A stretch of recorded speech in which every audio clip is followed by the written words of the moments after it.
Assalamualaikum warahmatullahi wabarakatuh.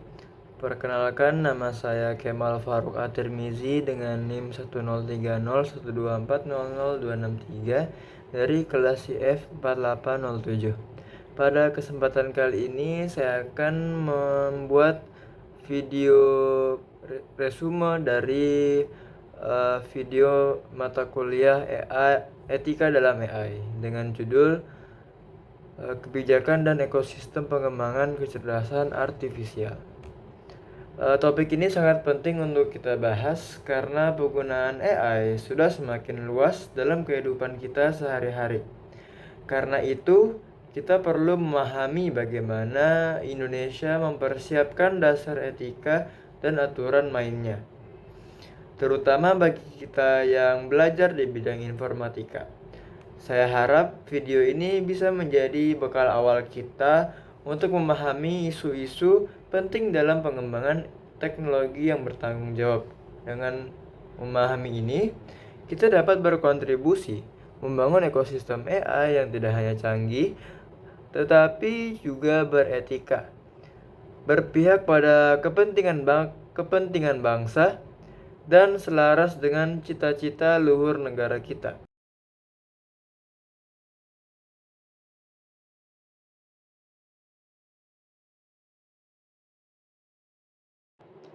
Baik, mari kita mulai pembahasan yang pertama dengan memahami konsep dasar AI dalam konteks di Indonesia.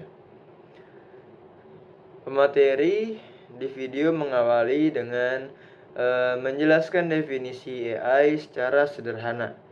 Dalam aturan hukum di Indonesia, Artificial Intelligence pada dasarnya dianggap sebagai sebuah program komputer. Penyebutan ini penting karena dengan begitu AI secara otomatis masuk ke dalam aturan Undang-Undang Informasi dan Transaksi Elektronik atau UU ITE.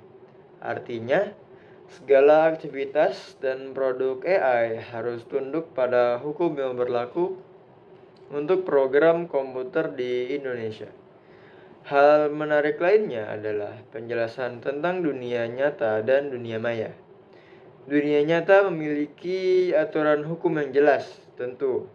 Sedangkan dunia maya cenderung tanpa batas.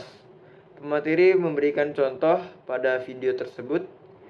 Contohnya tersebut adalah isu LGBT yang tidak diterima di dunia nyata di Indonesia karena bertentangan dengan sila pertama pada Pancasila kita, yaitu sebagai dasar negara di Indonesia. Namun di dunia maya bisa lebih diterima.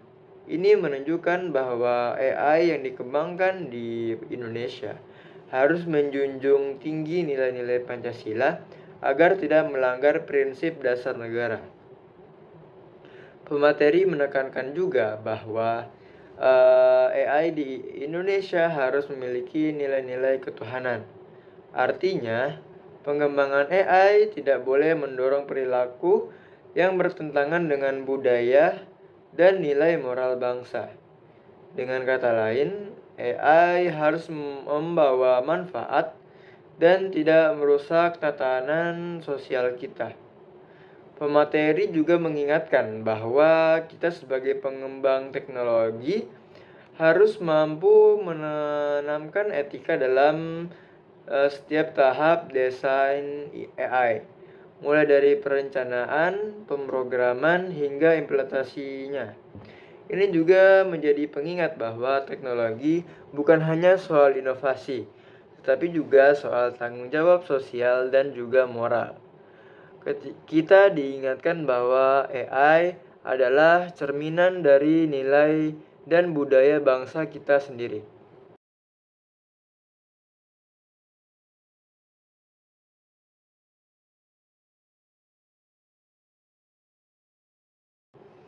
Selanjutnya, mari kita membahas untuk melihat dua sisi AI, yaitu ada potensi besarnya yang ditawarkannya dan tantangan-tantangan utama yang menyertainya. Potensi AI bagi Indonesia itu sangat besar, khususnya dalam mendukung ekonomi digital. AI dapat menjadi pendorong utama pertumbuhan ekonomi dengan meningkatkan efisiensi dan membuka peluang baru. Di berbagai sektor seperti kesehatan, pendidikan, transportasi, pertanian, bahkan sektor pelayanan publik. AI juga diharapkan untuk memperkuat daya saing Indonesia di kancah global dan mendukung visi Indonesia Emas 2045. Selain itu, AI juga dapat membantu menjawab berbagai permasalahan sosial jika dapat digunakan dengan bijak. Namun, tantangan AI juga sangat kompleks. Yang pertama ada risiko bias atau subjektif dan diskriminasi.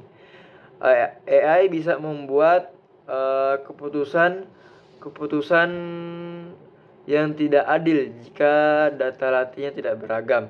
Misalnya mobil otonom yang hanya mengenali jenis mobil tertentu karena hanya ada data yang terbatas. Ini bisa berakibat fatal jika digunakan dalam aplikasi penting. Kemudian yang kedua,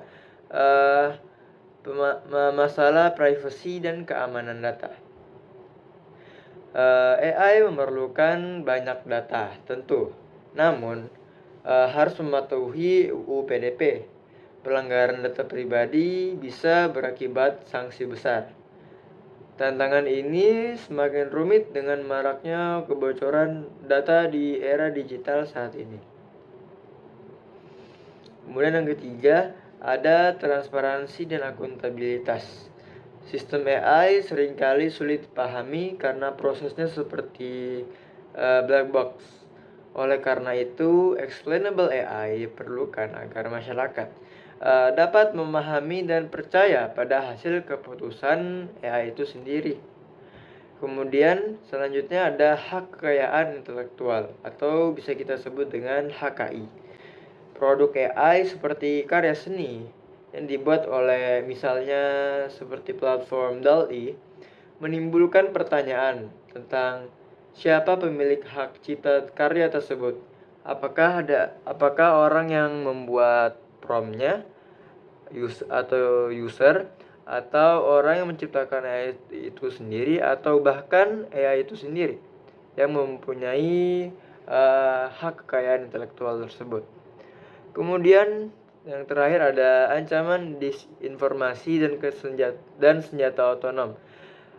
Disinformasi yang dimaksud adalah berita hoax atau berita bohong.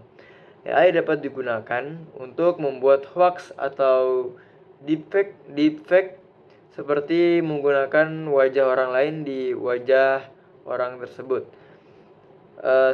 yang dapat membahayakan serta pengembangan senjata otonom yang menimbulkan dilema etika.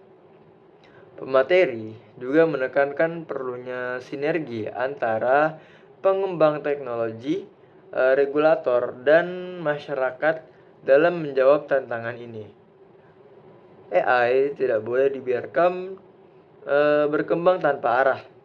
Harus ada kontrol sosial yang kuat untuk memastikan teknologi ini dapat menjadi solusi, bukan menjadi sumber masalah yang baru. Kita semua punya peran dalam membangun masa depan AI yang aman, adil, dan beradab.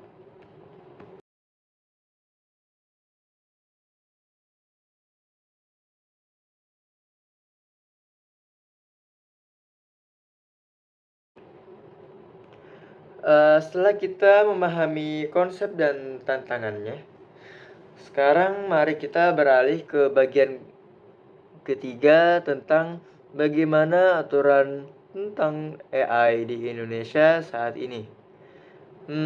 Saat ini di Indonesia belum memiliki undang-undang khusus AI. AI diatur melalui UU ITE yang memandang AI sebagai program komputer. Akibatnya, AI tunduk pada aturan PSE dan larangan konten seperti pornografi dan perjudian. pemerintah telah menyusun strategi nasional AI atau yang bisa disebut Stranas AI yang berfokus pada riset, pembangunan infrastruktur, pembangunan talenta, serta perumusan etika dan kebijakan. 5 bidang prioritasnya, yang pertama ada kesehatan, reformasi birokrasi,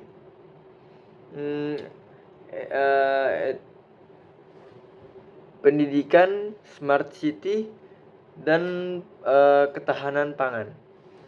Stranas AI juga menjadi acuan untuk menyusun kebijakan sektoral yang lebih teknis dan spesifik di masa yang akan datang.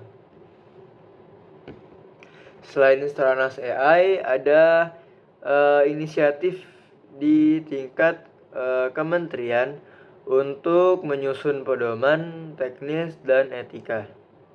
Misalnya oleh Kementerian Kominfo, pemerintah juga mendorong percepatan penyusunan undang-undang khusus AI agar memiliki dasar hukum yang kuat. Hal ini penting agar Indonesia tidak hanya menjadi pengguna teknologi AI, tetapi juga bangsa yang berdaulat dalam mengatur teknologi tersebut. Dengan begitu, teknologi yang hadir dapat selaras dengan nilai-nilai kebangsaan dan kebutuhan masyarakat. Pemateri juga mengingatkan kepada kita bahwa hukum juga harus bergerak seiring dengan perkembangan teknologi, agar kita tidak tertinggal dalam menghadapi tantangan global.